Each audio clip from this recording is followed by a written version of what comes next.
Oke guys, balik lagi sama gua si Krempeng di sini. Jadi di video kali ini gua mau kasih update mengenai iOS lagi.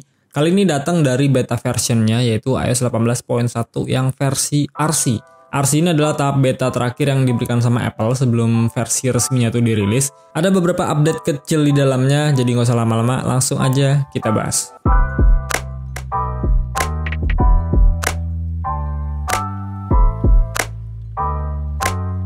Ya, ini dia iOS 18.1 yang versi RC atau rilis kandidat. Ini adalah versi beta terakhir sebelum rilis versi resminya ya. Jadi selain iOS, Apple juga kasih update untuk device yang lainnya, yaitu ada iPadOS 18.1 versi RC, ada iPadOS juga yang 17.7.1, ada macOS 15.1 RC, tvOS 18.1 RC, dan yang terakhir ada visionOS 2.1 yang versi RC. Untuk iOS-nya di sini udah gue update pakai iPhone utama gue yaitu iPhone 15 Pro. Size update-nya tuh gue dapetin di angka 7,05 GB ya. Ini kemungkinan nggak akan jauh beda ya dengan kalian jika berada di iOS berapapun itu, karena memang ini satu bundle iOS atau satu paket dari beta 1 sampai beta 7 digabungin semuanya di sini, jadi sama aja kayak yang versi resminya. Sekarang kita akan cek untuk build numbernya. Kita pergi ke bagian setting, scroll ke bawah, general, about, iOS version di sini yaitu 18.122B82. Jadi buat kalian yang mau update ke versi RC ini, pastikan untuk build number sama seperti yang ada di iPhone gua. Lalu untuk modem firmware-nya di sini ada perbedaan dari beta 7 kemarin. Yang mana sekarang tuh di 2.20.03, di beta 7 kemarin tuh 2.20.02 ya. Terus untuk iPhone storage-nya, loadingnya cepet di situ. Kita scroll ke paling bawah, ada iOS. Di sini untuk iOS-nya tuh di 12,59 GB ya. Sementara untuk Apple Intelligence-nya tuh di 589,5 MB. Jadi total size untuk iOS-nya tuh ada di angka 13,18 GB. Untuk sistem datanya di sini gue dapetin di angka 9,78 GB. Dan ini sifatnya tentatif ya, bisa berubah sewaktu-waktu, jadi nggak usah dikhawatirin untuk sistem datanya. Oke, sekarang kita berbicara mengenai apa aja sih yang baru di iOS 18.1 RC version ini. Sebenarnya ini hanya minor update aja ya. Jadi Apple tuh kasih update lebih ke arah perbaikan bugs aja. Dan udah dirangkum di sini ada 4. Yang pertama tuh ada di aplikasi podcast. Jadi Apple tuh memperbaiki masalah bugs ya di aplikasi podcast, yang mana sempat terjadi pada saat episode itu kalian belum putar, itu malah sudah ditandai kalau memang itu sudah diputar.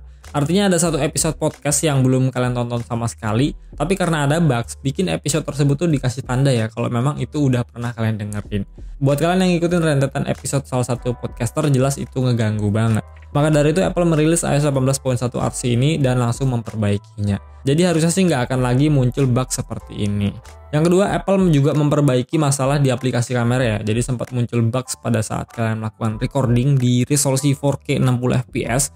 Itu muncul isu device jadi gampang panas pada saat proses recordingnya, dan pada saat kalian playback hasilnya pun itu jadi nggak lancar ya atau patah-patah gitu. Bugs ini dialami beberapa pengguna, jadi udah di fix juga sama Apple di versi RC ini. Silahkan kalian update aja. Ada perbaikan bugs juga di kunci mobil digital ya, yang mana kunci mobil digital ini nggak bisa berfungsi untuk membuka atau menyalakan kendaraan dengan passive entry-nya. Sekarang udah di fix dan berjalan dengan normal, jadi buat kalian yang ngalamin bisa update aja ke versi RC. Terakhir, Apple juga memperbaiki bugs yang muncul di iPhone 16 dan 16 Pro series, yang mana sempat terjadi bugs restart secara tiba-tiba ya pada saat digunakan. Ini terjadi di beta sebelumnya sama di 18 dan juga 18.0.1. Kalau di iPhone 15 Pro gue sih nggak ngalamin sama sekali ya, mungkin ini cuma di 16 series aja. Jadi buat kalian yang punya dan ngalamin bug tersebut bisa update aja ke versi RC ini.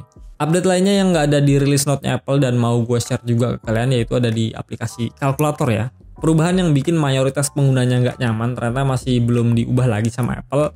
Jadi masih sama dengan beta yang sebelumnya, yang mana kalau misalnya gua ketik 5.000 di sini dikali 1.200.000 misal, hasilnya masih tetap sama ya, 6E9.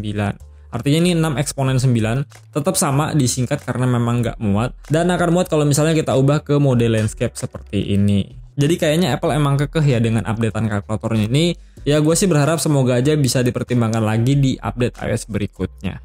Perbaikan bugs lainnya yang sempat gue rasain di beta 6 dan 7 kemarin dan masih sempat terjadi juga di beta 7, itu ada di bagian control center ya. Yang mana pada saat gue tarik salah satu icon aplikasi jadi lebar kayak gini nih, dia tuh langsung kasih error kotak gitu ya, kotak warna biru gitu, nggak nampilin seperti yang seharusnya seperti ini. Dan itu sempat glitch juga, glitch error gitu di beta 6 dan juga beta 7.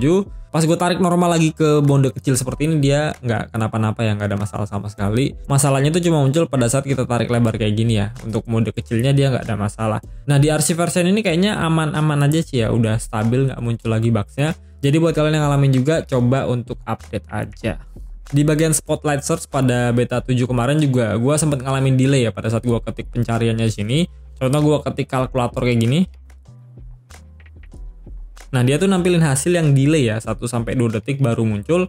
Kalau sekarang sih nggak ada delay ya. Gue ketik kayak gini dia langsung munculin untuk hasilnya real time, nggak ada delay kayak kemarin. Jadi semoga aja ini stabil ya sampai perilisan resminya nanti.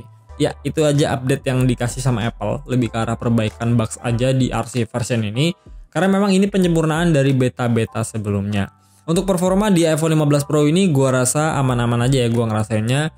Scrolling sosial media juga masih lancar, nggak ada force close aplikasi. Suhu dari device juga tergolong aman ya, pas dipakai bukan yang heavy user banget. Terlebih ini kan gua baru aja update beberapa jam, jadi belum begitu detail gua dapetin performa yang sesungguhnya. Tapi tenang aja, gua akan update untuk di versi berikutnya. Gua udah tes juga untuk Geekbench score-nya, kita ke aplikasi Geekbench 6. Kita pergi ke bagian CPU benchmark. Di sini gue dapetin single core-nya di angka 2886. Sementara untuk multi core-nya di 7154. Ini yang versi RC ya. Kalau kita cek, kita compare dengan 18.1 yang beta ke-7 kemarin, single core-nya gue dapetin di angka 2973. Sementara untuk multi core-nya di 7429. Itu ada penurunan ya, walaupun nggak terlalu signifikan. Kita akan cek juga untuk GPU benchmark-nya. Gue dapetin di angka 28.411. Ini untuk 18.1 versi RC. Sementara untuk di beta ke-7-nya kemarin gue dapetin di angka 28.039. Jadi ada peningkatan sedikit ya, nggak signifikan juga. Tetap aja CPU dan GPU benchmark ini nggak bisa jadiin patokan secara keseluruhan dari performa kalian. Karena tetap untuk performa yang sesungguhnya cuma kalian aja yang tahu, karena memang sehari-harinya kalian yang menggunakan. Untuk battery health di sini masih normal ya, kapasitasnya di 87%. Cycle count-nya kalian bisa lihat sendiri di sini ada di 504. Ini banyak banget ya. Itu artinya gue pakai ini iPhone benar-benar intens untuk setiap harinya, walaupun jarang gue pakai nge-game. Battery life-nya di 10 hari terakhir di sini akan gue cek, itu rata-rata ada di angka 6-7 jaman lah ya. Berarti ini lebih ke arah untuk 18.1 yang beta ke-7 kemarin. Untuk versi RC-nya pasti gue akan kasih update juga untuk di video berikutnya. Ya itu aja yang bisa gue bahas dari iOS 18.1 RC ini. Nggak ada update major di dalamnya. Sekedar perbaikan bugs aja dan juga penyempurnaan dari beta-beta sebelumnya. Jadi buat kalian yang mau update silahkan update aja. Ini sama seperti versi resminya nanti. So gue rasa gitu dulu aja video dari gue. Semoga bisa bermanfaat. Kalau kalian nggak keberatan bisa like, share, and subscribe channel YouTube gue. Kita ketemu lagi di video berikutnya. Goodbye.